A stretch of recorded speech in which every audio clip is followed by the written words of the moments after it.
think it's really important for people to know that drag really is an admirable piece of art. It's just as important as a painting. You know, people can stand back and look at the Mona Lisa and really admire it. And I think drag is in the exact same field.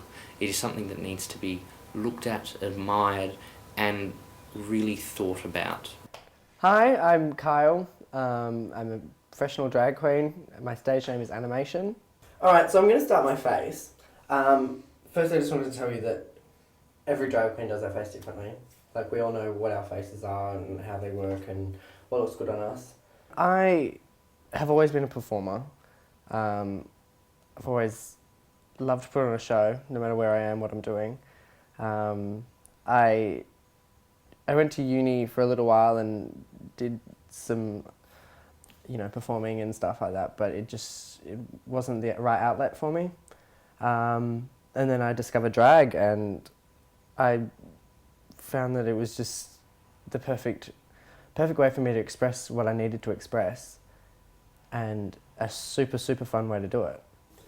Alrighty, so what we use for covering our eyebrows, because we do have to cover our eyebrows because that gives the illusion of, you know, your eyebrows being all the way up here, for you to be very womanly.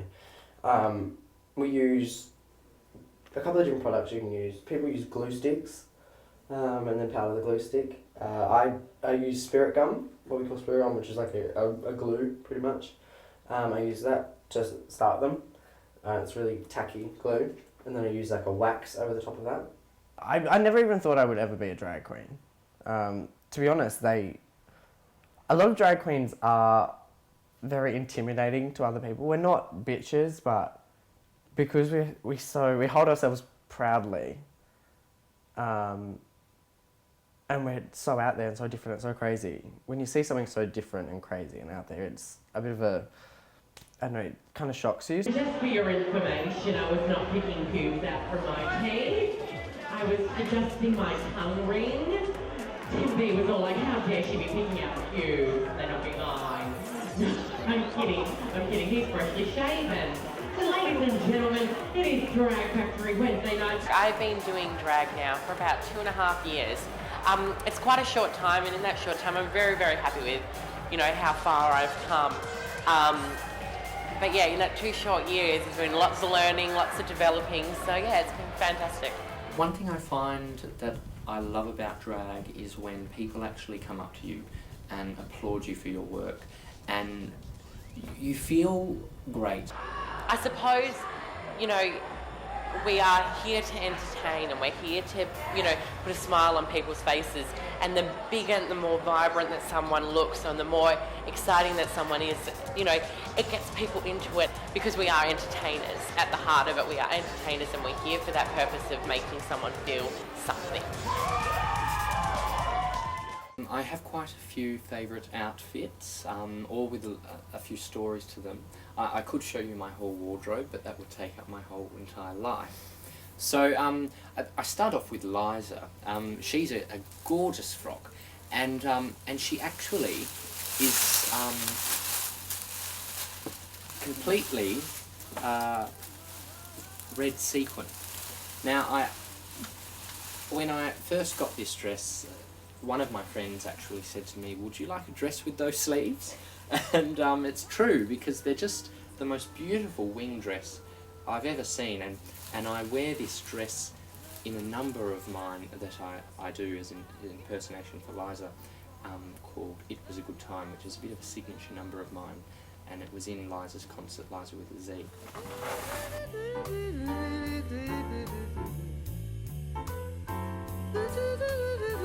Getting things for my wardrobe can be sometimes difficult, which is why I've teamed up with a seamstress, and we've come to a mutual agreement where, you know, so long as she makes the garments for me, I will highly recommend her. You do walk in and find things occasionally, and you just think, wow, that's something different and special.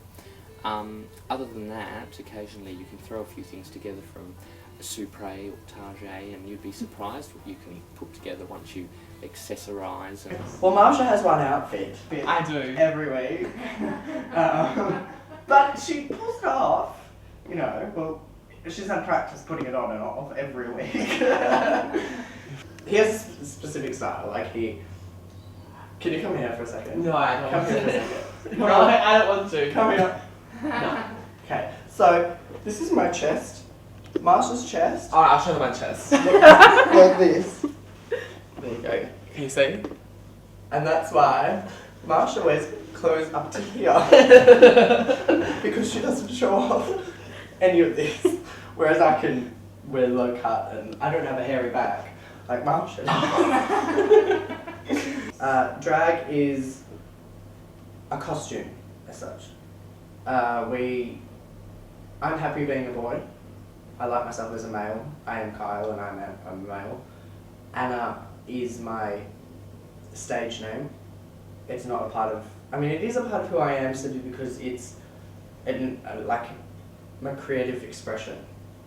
But it's not a part of who I am as deep as the fact that I want to get a sex change and I want to, you know, physically change my body. I don't want to do that.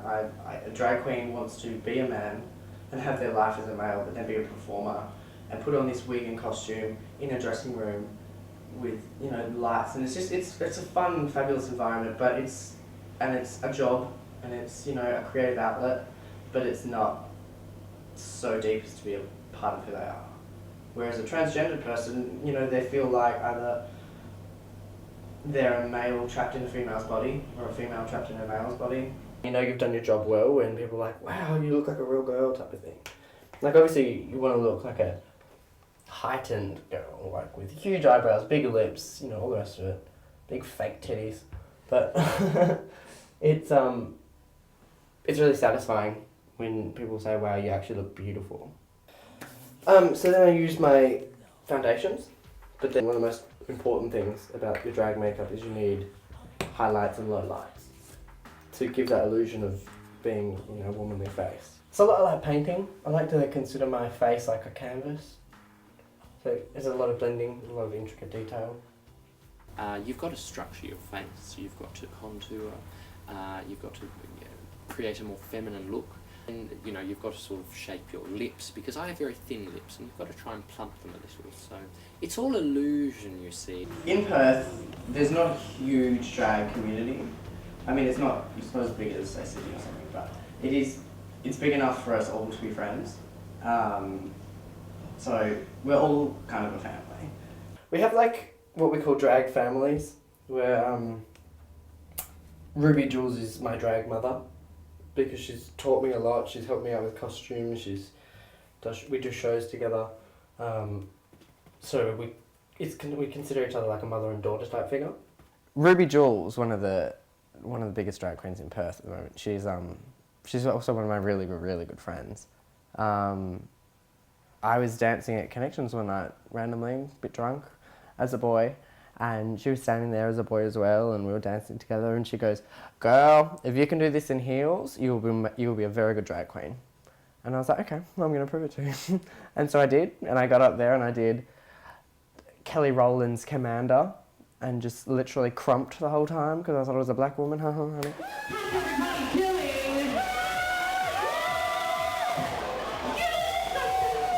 I used to come to the Court Hotel regularly, running around being a little boy with makeup on, and my friend, another drag queen here in Perth, Ruby Jewelz, came up to me one night and she's like, "Oh, you've got the makeup on, you may as well put on a wig." So she popped a wig on my head and pushed me out on that stage, and ever since then, you know, I've been developing and learning as I've been going.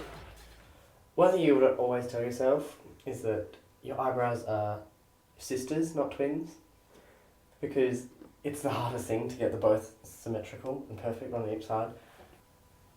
Sisters, not twins, Anna. Sisters, not twins. God, they are half sisters. I mean, you can sit there and look at someone and say, "Oh, pish posh, she's not polished," and look at that, she thinks she's a woman. I've got news for her. But at the end of the day, you're not sitting there having a conversation with someone. You're on stage imitating a woman, and the final product works amazingly. So, I was thinking one day about drag queens and, you know, sort of what defines a drag queen. And when someone said to me, oh, they're always so animated as such, like they're always, you know, so crazy and out there, and they remind me of like a Pixar film. And I was like, yeah, shit, yeah, there's a fuckload of colour. You know, there's a whole heap of colour. Like, we're always moving and jumping around and going over the top. And I was like, I love it. And so then the name Anna Mation came along. There are huge similarities from when I'm in drag and when I'm out of drag. Anna is a little bit more cheeky than Cahill. Like, if she sees a hot boy, she will tell him that he is an attractive man, whereas Cahill will let them come to him first. I mean, Anna and Cahill have pretty much the exact same friendship group, because Anna's best friends are Ruby Jewelz and, you know, Marsha Candy. As Cahill, my best friends are, you know, Harrison and Ruby. Oh, Harrison and Patrick. Inside and outside, I'm the same person, and I try to keep true to that as much as I can. You know, of course, it being in drag, you're loud and bright and out there as it is, and I'm still a loud person, even as a boy, but I try to keep my personality exactly the same as what I am as a boy. I don't like to vary, I just like to be me. Yeah, and just to make it a little bit different, I'm going to check some glitter.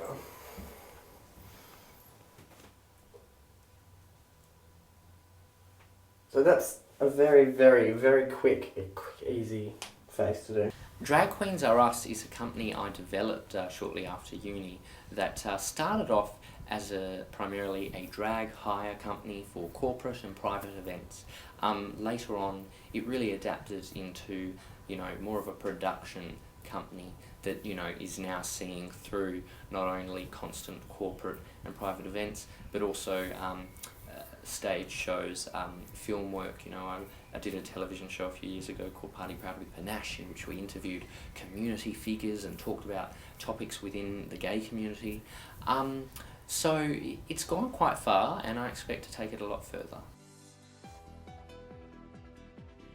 I've just been involved in a show called It's Okay to Be Gay, which was in collaboration with It Gets Better. And my biggest thing at the moment is to make sure that anybody, gay, straight, lesbian, transgender, whoever you are, that it's important that you make sure that you're honest with yourself. And if you're feeling that, you know, life is getting tough, there are so many people that you can talk to. And We wanted to tell them that, you know, we support you, it is okay to be gay, we're happy to be gay.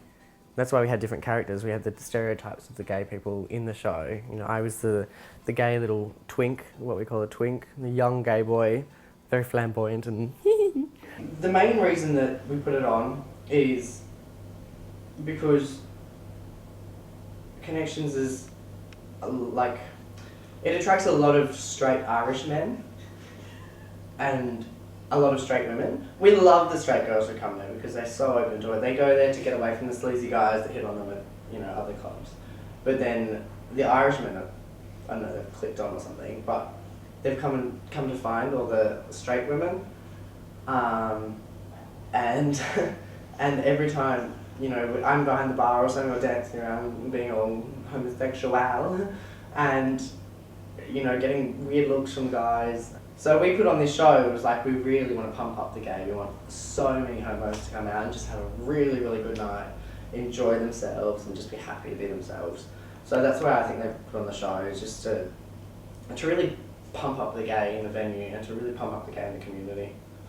If you can make one person smile in that room, or not even smile, just stand there in awe of you and just have a real thought process behind them. If you can actually function someone's brain and get them thinking about why you've done something, that's amazing. That is the most amazing thing for me. You know, like, Anna's helped me as Cahill be more comfortable with every type of person. Like, before, let's be honest, like, I was scared of drag queens. they always seemed intimidating to me. But then, you know, I look up to them now, and it's like, you know, you're a huge part of gay culture.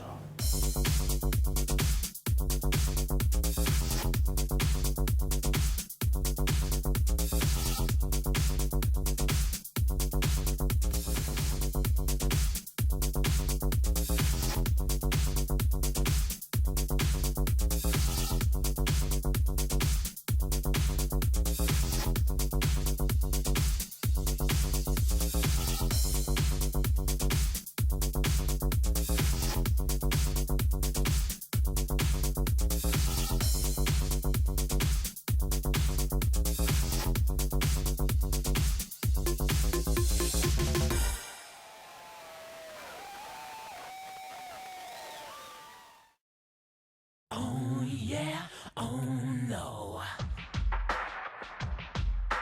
Oh yeah, oh